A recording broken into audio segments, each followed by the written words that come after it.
Hey, what's up, everybody? This is Mike with Male Collectibles. Today we're going to be taking a look at a 1/6 scale werewolf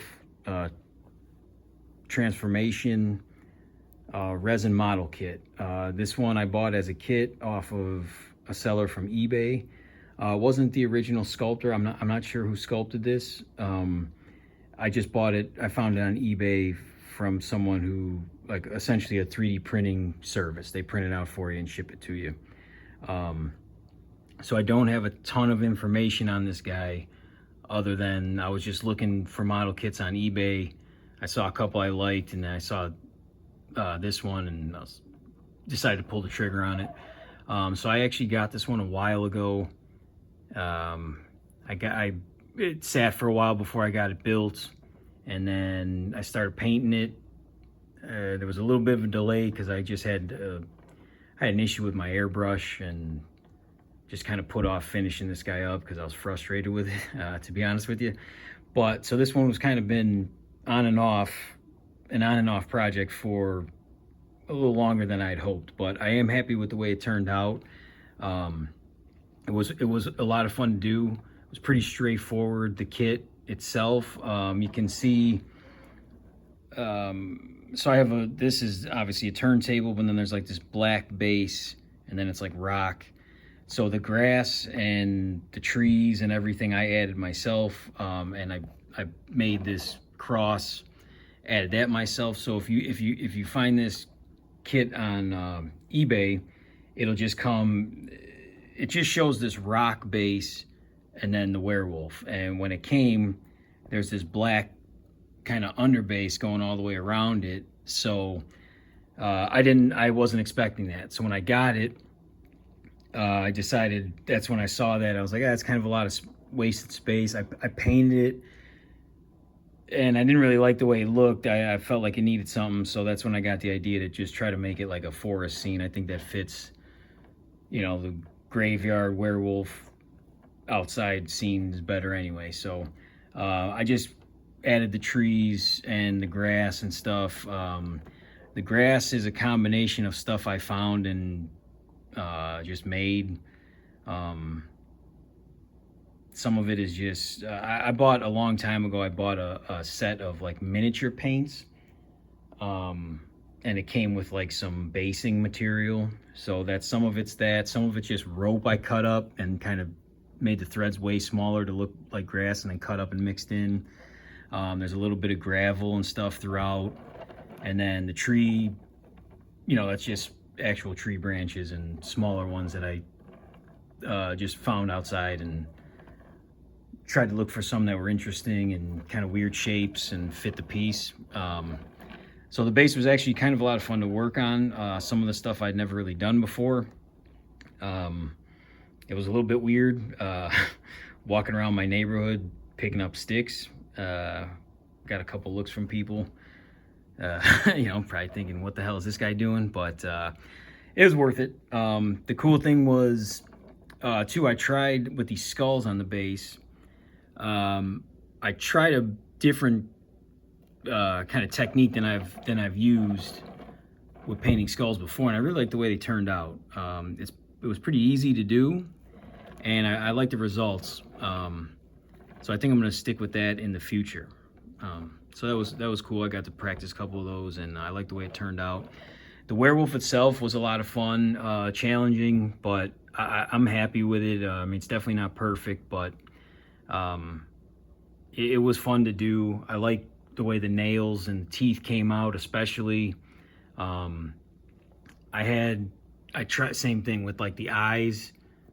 Maybe this one's a little bit better I tried a different technique I've never used with the eyes. I wanted to go for that, like when you see in movies and stuff like that, when the eyes like roll over and then like bloodshot and everything. So I didn't want to get too crazy with it, and more like hint at it.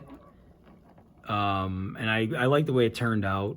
I wasn't sure what I was going to do with them for a while. I was thinking a couple different things, but I'm happy with the way they turned out. Same thing like in the mouth. The teeth I like. It's hard to tell, but I got some veins in there. I wasn't sure. I you know, how I didn't want him, I wanted to get him in there, but I didn't want him, I wanted him to be in scale. So it was a little bit tricky, but I'm happy with how they turned out. And I like the way the claws came out. I didn't want to just go black. I wanted to, you know, try to make them a little bit more interesting, and I'm happy with how they turned out. So overall, like I said, this one it was fun, and I'm happy with it. So that's a win. For the skin tone on this guy, I wanted it because obviously the model itself, it's like he just transformed. He's kind of in the middle of it, and I wanted the skin, you know, the what's left of his human skin. Obviously, he's ripping it off still, and it just looks painful. I like in the movies when the transformation scene is like really painful, because I mean, I gotta imagine it would be. So, and obviously the guy's he's ripping his skin off. He's got gashes and stuff all over him. I mean, there's blood on it, obviously. I held back a little bit. Like, I was thinking about just making it really gory for a while, because you see, like, there's gashes all over him. So I was tempted to just go, like, kind of full-on horror with this one and make it gory as hell, but I'm happy with how it turned out. I'm kind of glad I didn't. You can see there's even some gashes. It's hard to film because of these trees. But you see there's gashes all over him, even in the fur, on his legs. So it's kind of, I think it's up to your interpretation, where like obviously he's transforming, but there's other gashes on him. So you don't know. You can kind of come up within your head what you think just happened or what's going to happen. I mean, he's got cuts and everything on his face. That looks like it's not from the transformation. You see the cuts and everything all over him. So it made it pretty interesting to look at. And when I got this one together, yeah, I kind of built. I just wanted to think, yeah, you know, what fits it best, and then how far do you want to go with it, basically. So like I said, I'm happy with how it turned out. I really enjoyed this model. It's a cool concept. So a little different too, you know. I've been making some changes with the collection, and I'm hoping to get more of these like 1/6 scale model kits. I have the Predator ones. I've shown some on the channel. I have other ones, but I'm gonna try some of these because I really enjoyed it. But yeah, as far as like the skin tone, I wanted it to go. It's hard to get in there, but I wanted it to be like bruised, and I didn't want it to be full on werewolf yet. So it's like I wanted some of the human skin tone in there, and like kind of that bruised up, like it's under stress, it's stretching, and I don't know. It's just I didn't want it to look like human skin and then with just fur on top of it. So like in the hands and the feet, it's hard to film, but there is. I messed around with some of the lighting before this, and I was trying to get a good balance, and I don't know if I got it, because if you shine a light directly on it, I feel like it stands out too much.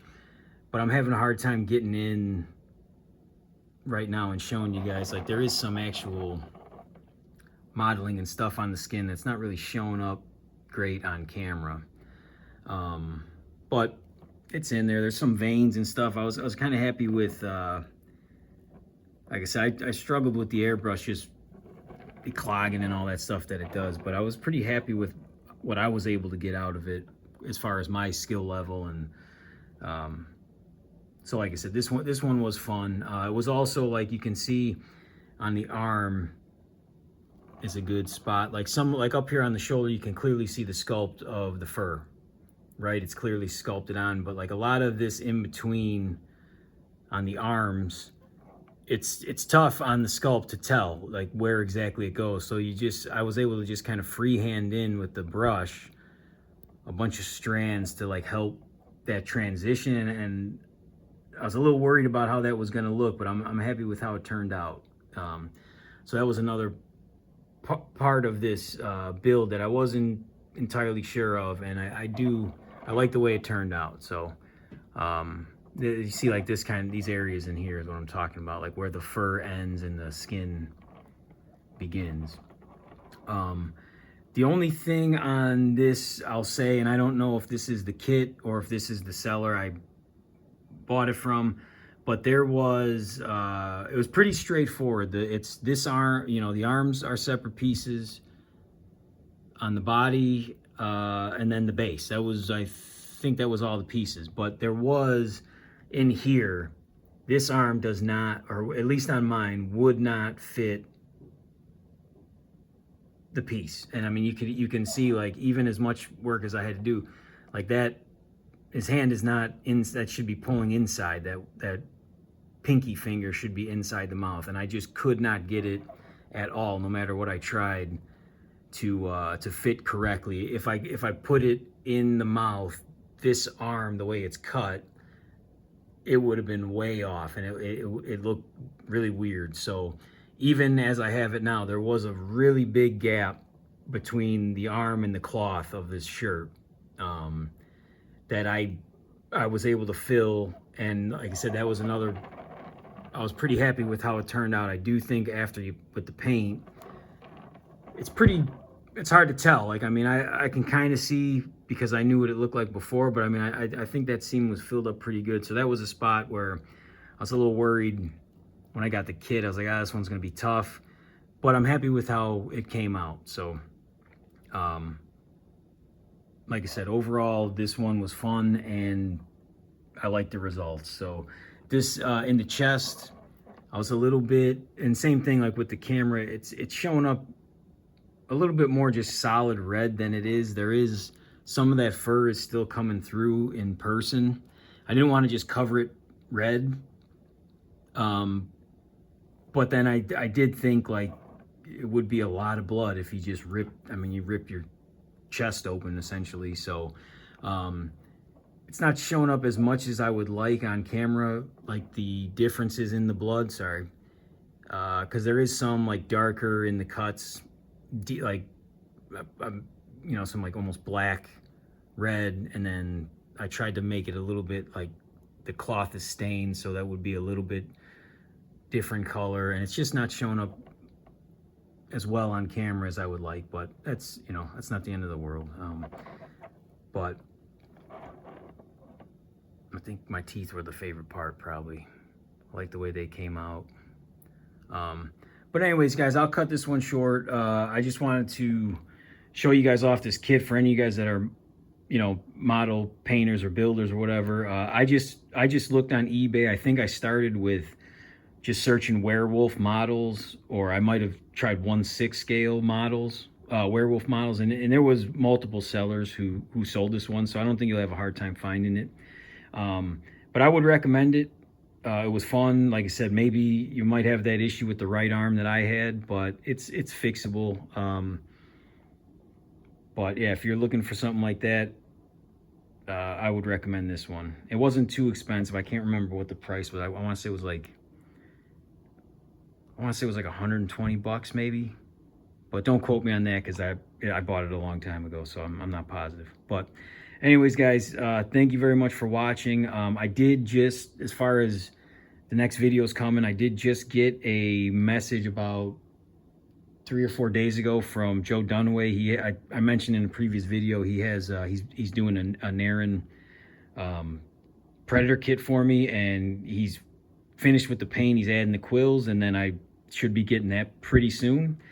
So hopefully that will be coming, and that probably will be the next video. Or else I do have an alien bust that I painted probably about a year ago that I'm thinking about maybe throwing in there in between, if that takes a little bit longer. But there should be more videos coming here soon. I took a little bit of a break. That wasn't the plan, but anyways, I appreciate you guys watching. If you have any questions about this model or anything, statues, model kits in general, just let me know in the comments. If I can help, I will. And thank you very much for watching. I'll see you guys in the next video.